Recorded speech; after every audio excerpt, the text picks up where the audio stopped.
This is the first part of removing the motor so I can get the head, put on the new block that I've been rebuilding over the past month or so, mainly because I'm slow and don't have that much money. So today I kind of just did a bunch of like housekeeping. As you can tell, a lot of shit is off the motor right now. So what have I done to get here? Intake has come off. I haven't drained the fluids yet, just because I don't have a good small low profile bucket to drain all the fluid into. I don't only have like the really big bucket, so I need to go get one of those, as well as somewhere to store it. I don't really have a lot of auto shops nearby where I can dump that stuff, so I just need something to store it in for now. But intake is off, a lot of the wiring has come off, broken connector as usual because these cars are almost 30 years old, basically 30 years old.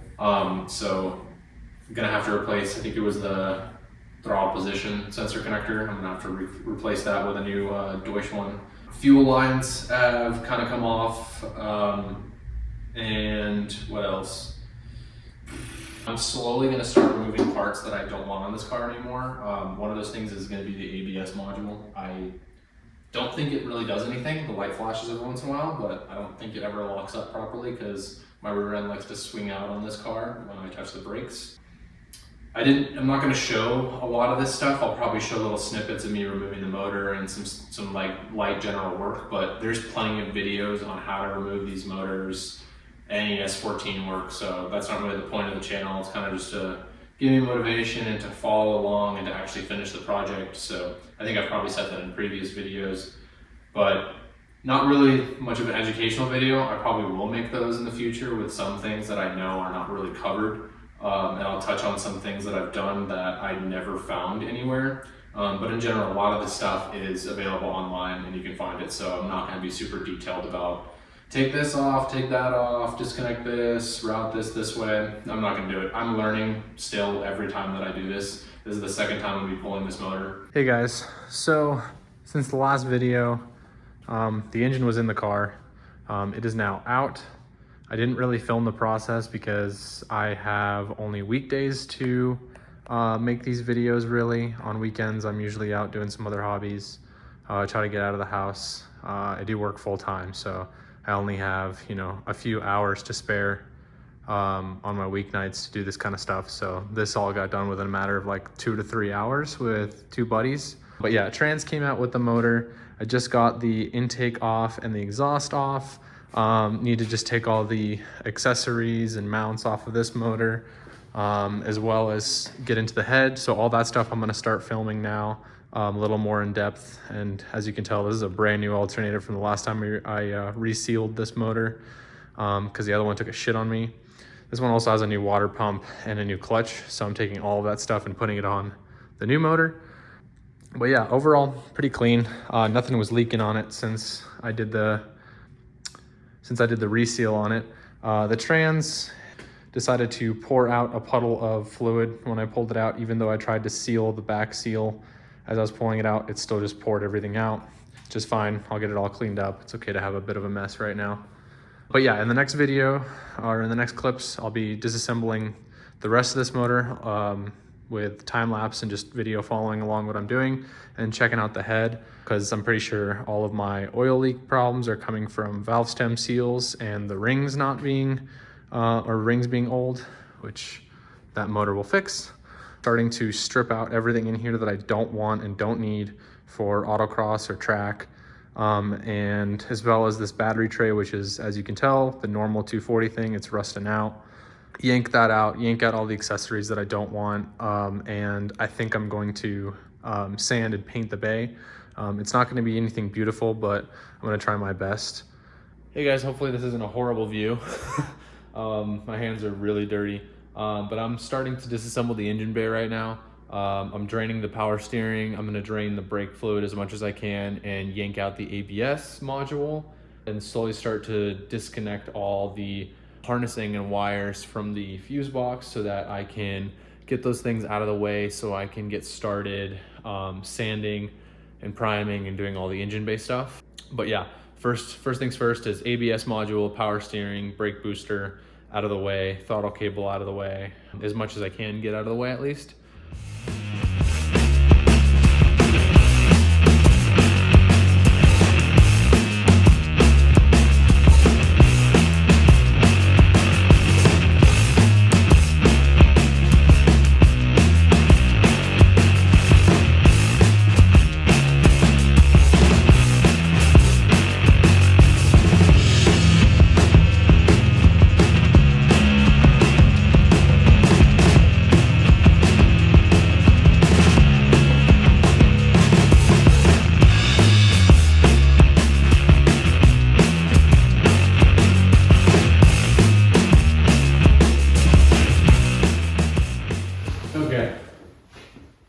So it's not in the GK Tech video of how to remove the ABS on an S14 is, it's just a fucking bitch.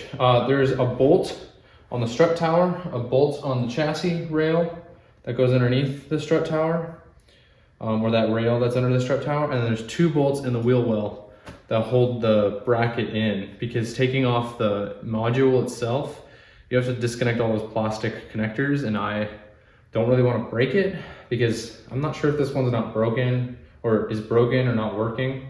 This is definitely a rounded nut, but either way, like, it might still be working, so I might still be able to get some money for it or keep it and refurbish it later. But either way, I didn't want to fuck it up. So you really just have to snake your arm in here behind the module, behind the strut tower, and get those 2 bolts out, or else the bracket will continue to flex on you and not let you pull it out. You have to like get your fingers underneath it and pop it out. I really had to go in and like feel it. I thought there was something else holding it in, but there isn't. So yeah, I'm gonna pull this out right now. Let me disconnect these brake lines without getting brake fluid all over my fucking fingers. Fucking awesome. And we're back. Falling over. So all I have left that's really connected is these 2 brake lines from the master. And that's it. That's really all that's holding it in. I took off the line that goes to the front right. Yeah, these are tight now. Once you stress these lines, they do not like coming out. It's gonna be a 5-minute clip of just me explaining for the first 30 seconds, and then me yanking out the module for 5 seconds at the end. Will do for now. Alright, harnesses out of the way. This out of the way. Let's yank it out. Or so I thought. Yay. ABS module out. Piece of shit. That weighs a lot, actually. All right, quick little update. I've got the valve cover off, front cover off, and some basic stuff out of the way. I need to get the cam gears off, and then I can pull this chain off and loosen this guy so I can pull out the whole like idler assembly, and then I can pull off the cams and the head in order to get some work done. This is a fun little issue that I had from the previous owner. I'm not really sure what happened here. Looks like it got drilled out for a bigger stud maybe, or a helicoil, but they fucked up and it's like oval. So I'm gonna try and take it to a shop this week to get it welded, because the other head I have, I don't really wanna spend a bunch into trying to figure out how to get that thing to work, because it has bent valves. And I know this head works. I know you can probably swap the valves over, the cams, but then I'm probably gonna have to figure out all the shimming and all that.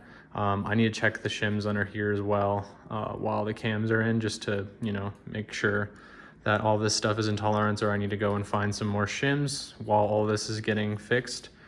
But yeah, next thing is getting this timing chain out of the way, the upper timing chain with the cam gears, the idler sprocket, and then I can pull the cams off and get this head off so that I can take it to the shop.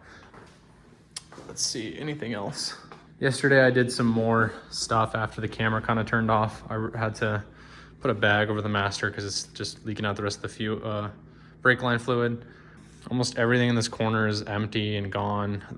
All that's really left is the windshield wiper motor, the booster, the fuel filter, and then miscellaneous wiring that I got to yank out.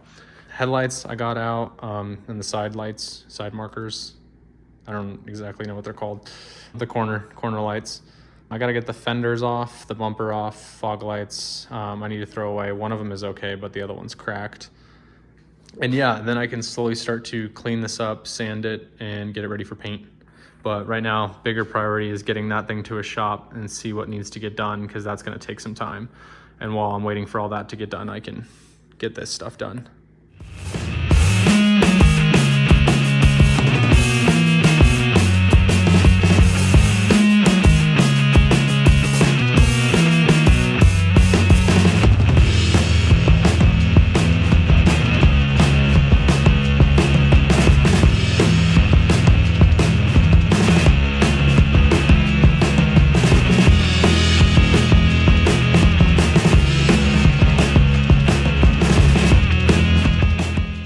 right, so as a quick update from the last video where we got the head off of the other motor and some of the accessories.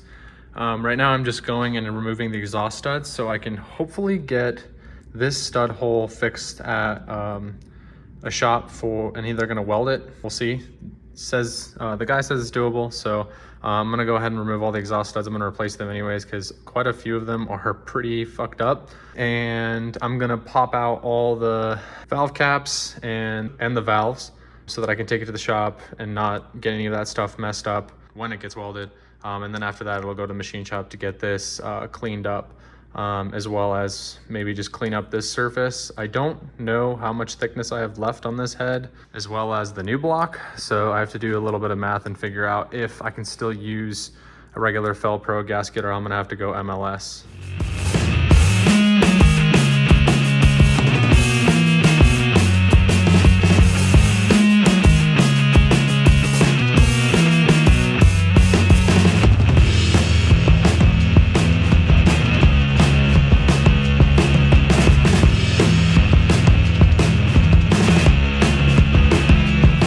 After fighting with this thing for probably over an hour, I got all 7 remaining studs out, just using the 2-nut method.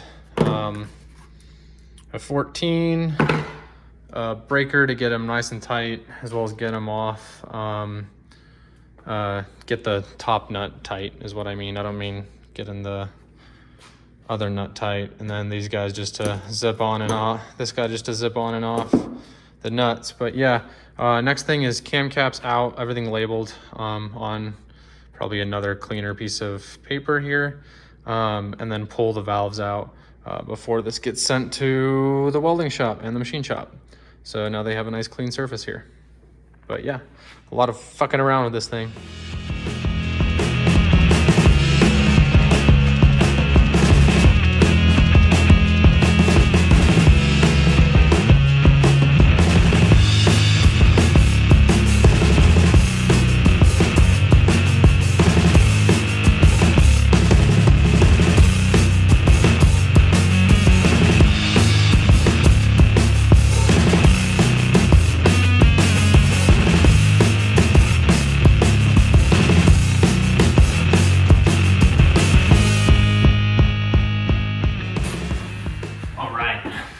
Pretty cold in here. I'm in shorts because I'm inside editing the video, but it's basically the end of the second video here, and I'm missing a couple clips. I'm missing a couple things that I didn't film last year when I got done taking the head to the machine shop.